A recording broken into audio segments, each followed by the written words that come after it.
যখনই আপনি কোনো খাবার রান্না করার এবং সুস্বাদু করতে চান, তখন আপনি এই দোয়াটা ফাবি আইয়ি আলা রাব্বিকুমা তুকাযিবান সূরা আর রহমানের মধ্যে আছে 27 নম্বর পারা।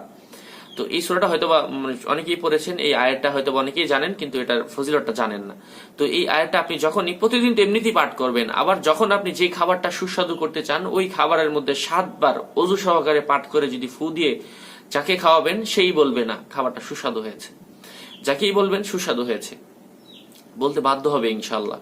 তো বন্ধুরা, এই আমলটা আমরা সকলেই করব, আশা করছি অনেক উপকার পাবো। যখন বোনেরা তাদের স্বামীদেরকে খুশি করতে চাইবে তারা চাইলে এটা করতে পারে, তার মা বাবাকে খুশি করতে চাইবে, অথবা বোনের যখন বিবাহ হবে তখন তাকে দেখতে আসবে, তখন যারা দেখতে আসবে তাদেরকে রান্না করে খাওয়াবে, তখনও যদি চায় তারা এই আমলটা করতে পারে।